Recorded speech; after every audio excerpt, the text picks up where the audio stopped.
നിങ്ങൾക്ക് വേണ്ട എല്ലാം ഒരു കുടക്കീഴിൽ ഒരുക്കിയിരിക്കുന്നു. ജനത ഫാമിലി ബസാർ, കോൺവെന്റിന് മുൻവശം, ജനത ജ്വല്ലറി ബിൽഡിംഗ്, ചേലക്കര. കൊണ്ടാഴി ഗ്രാമപഞ്ചായത്തിലെ അംഗനവാടികളിൽ ഇനി പാചകം ഇൻഡക്ഷൻ സ്റ്റവിലൂടെ. നൈറ്റ് സീറോ കാർബൺ കേരളം ജനങ്ങളിലൂടെ എന്ന പദ്ധതിയുടെ ഭാഗമായാണ് ഗ്രാമപഞ്ചായത്തിലെ 21 അംഗനവാടികൾക്ക് ഊർജ്ജ സംരക്ഷണ ഉപകരണങ്ങളുടെ വിതരണം നടത്തുന്നത്. ഊർജ്ജ മന്ത്രാലയത്തിന്റെ കീഴിൽ പ്രവർത്തിക്കുന്ന എനർജി മാനേജ്മെന്റ് സെന്ററിന്റെ നേതൃത്വത്തിലാണ് കാർബൺ ബഹിർഗമനം കുറയ്ക്കുന്നതിന്റെ ഭാഗമായി കൊണ്ടാഴി ഗ്രാമപഞ്ചായത്തിലെ 21 അംഗനവാടികളിലും ഊർജ്ജക്ഷമത ഉപകരണങ്ങൾ സൗജന്യമായി ലഭ്യമാക്കിയത്. പ്രഷർ കുക്കർ, ഉരുളി, സോസ് പാൻ, ഇഡ്ലി കുക്കർ, അരി വേവിക്കുന്ന പാത്രം എന്നിവ കൂടി അടുത്തു തന്നെ എത്തിക്കും. വിതരണോദ്ഘാടനം കൊണ്ടാഴി ഗ്രാമപഞ്ചായത്ത് പ്രസിഡന്റ് കെ ശശിധരൻ മാസ്റ്റർ നിർവഹിച്ചു. ഈ പൈസ നമുക്ക് സെൻട്രൽ വിഹിതമായിട്ട് നമുക്ക് കിട്ടാനും സർവേ നടത്താനുള്ള സാഹചര്യങ്ങൾ നമുക്ക് ജില്ലാ തലത്തിൽ നമുക്ക് ഏർപ്പാടാക്കാം എന്നുള്ളത് കൊണ്ട് നമ്മളൊന്ന് തൽക്കാലം അതെടുത്ത് മാറ്റിയിരിക്കുകയാണ്. ഏതായാലും മറ്റൊരു കാര്യം നമ്മൾ വെച്ചത്, നമ്മുടെ ഈ കാർബൺ എമിഷൻ കുറയ്ക്കാൻ പര്യാപ്തമായ പ്രവർത്തനങ്ങളിൽ ഒന്ന് നമ്മൾ സ്കൂൾ കുട്ടികളെ ഉപയോഗിച്ചുകൊണ്ട് നമ്മുടെ ഒരു പ്രവർത്തനം നടത്താനാണ് തീരുമാനിച്ചത്. അപ്പൊ അത് എന്താണ്? കറണ്ടിന്റെ വൈദ്യുതിയുടെ ഉപഭോഗം കുറയ്ക്കുക.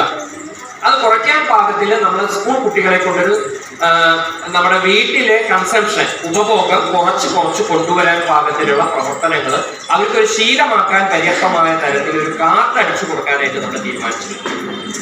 പക്ഷെ നമുക്കത് ഏതായാലും ജൂൺ 1 മുതൽ മതി എന്നുള്ള ഒരു തീരുമാനത്തിലാണ് നമ്മളിപ്പോ എത്തി നിൽക്കുന്നത്. അപ്പൊ അതുകൊണ്ട് നമുക്ക് തീർച്ചയായും നമ്മൾ അങ്ങനെ 2 പരിപാടികൾ വെച്ചു. ഒപ്പം തന്നെ നമ്മൾ പച്ചത്തുരുത്തുകൾ, സ്കൂളുകൾ ഹരിതാപമാക്കുന്നതിന്റെ ഭാഗമായി പച്ചത്തുരുത്തുകൾ ഉണ്ടാക്കാനും നമ്മൾ പ്രോജക്റ്റുകൾ വെച്ചിട്ടുണ്ട്. ഏതായാലും അത് നമുക്ക് അടുത്ത മഴക്കാലത്തോട് കൂടി നമുക്കത് തുടങ്ങാനായിട്ട് സാധിക്കും. വൈസ് പ്രസിഡന്റ് ലതാ നാരായണൻകുട്ടി അധ്യക്ഷയായിരുന്നു. നവകേരളം കർമ്മ പദ്ധതി ജില്ലാ കോർഡിനേറ്റർ ദിതിക സി പദ്ധതി വിശദീകരണം നടത്തി.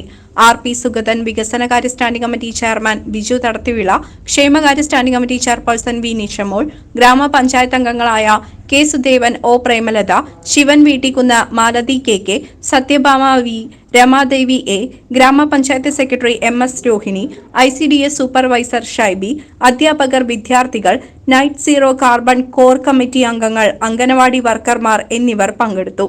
തലമുറ നല്ല വായു ശ്വസിച്ച് നല്ല ജലം കുടിച്ച് വളരണമെന്ന ലക്ഷ്യത്തോടു കൂടി തന്നെ ശുദ്ധമായ സംസ്കരണവും ലക്ഷ്യം വെച്ചു. ഈ ഒരു പശ്ചാത്തലത്തിലാണ് ആഗോളതാപനം എന്ന് പറയുന്ന വലിയൊരു ഭീഷണി നമ്മുടെ കേരള സംസ്ഥാനത്തെ അല്ലെങ്കിൽ ലോകമൊട്ടാകെ ഉയർന്നു വരുന്നത്. ആഗോളതാപനം ചെറുക്കുക എന്നുള്ളത് വലിയൊരു പ്രതിസന്ധിയായി നമ്മൾ നേരിട്ടുകൊണ്ടിരിക്കുകയാണ്. കേന്ദ്ര സർക്കാർ 2050 ആകുമ്പോഴേക്കും നമ്മുടെ ആഗോളതാപനം ചെറുത്തുകൊണ്ട് ഈ അന്തരീക്ഷത്തിലെ കാർബണിന്റെ ബഹിർഗമനം അല്ലെങ്കിൽ അന്തരീക്ഷത്തിൽ കാർബൺ പുറന്തള്ളപ്പെടുന്നത് എത്രത്തോളം കുറയ്ക്കാൻ പറ്റും എന്നുള്ളതിൽ പഠനം നടത്തിക്കൊണ്ട് 2050 ആകുമ്പോഴേക്കും ലോകം മുഴുവൻ അല്ലെങ്കിൽ ഇന്ത്യ ഗവൺമെന്റ് ഇപ്പോൾ ലക്ഷ്യം വയ്ക്കുന്നത്, കേന്ദ്ര സർക്കാർ ലക്ഷ്യം വയ്ക്കുന്നത് 2050 ആകുമ്പോഴേക്കും ഇന്ത്യ മുഴുവൻ സമ്പൂർണ്ണ കാർബൺ തുരിത ഭാരതമായി മാറണം എന്നുള്ളതാണ്. പക്ഷേ നമ്മുടെ കേരള സംസ്ഥാനത്തിൽ നമ്മൾ വിചാരിക്കുന്നത് 2030 ആകുമ്പോഴേക്കും സംസ്ഥാനം മൊത്തം കാർബൺ തുരിത അവസ്ഥയിലേക്ക് വരണം. അപ്പൊ എന്താണ് ഈ നെറ്റ് സീറോ കാർബൺ എന്ന് പറഞ്ഞു കഴിഞ്ഞാൽ നമുക്കറിയാം, ഏറ്റവും അധികം കാർബൺ ഡൈ ഓക്സൈഡ് ബഹിർഗമനം നടക്കുന്നു. കാർബൺ ഡൈ ഓക്സൈഡ് പുറന്തള്ളപ്പെടുന്നു. കാർബൺ ഡൈ ഓക്സൈഡ് പുറന്തള്ളപ്പെടുന്നതിനനുസരിച്ച് അതിനെ ആഗിരണം ചെയ്യുന്നത് വൃക്ഷങ്ങളാണ്. ഇന്ന് പലതരത്തിലും നമുക്കറിയാം വനവൽക്കരണം എന്ന് പറയുന്നത് ഇല്ല.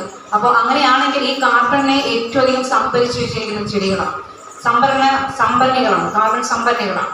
അപ്പൊ ഇതിന് പുറന്തള്ളപ്പെടുന്ന കാർബണിന്റെ അളവ് ഒരു പരിധിയിൽ കൂടുതലൊന്നും നമുക്ക് കുറയ്ക്കാൻ സാധിക്കില്ല. എന്തായാലും നമ്മൾ വിറക് കത്തിക്കുന്നു, മറ്റു CCV ന്യൂസ്, കൊണ്ടാഴി.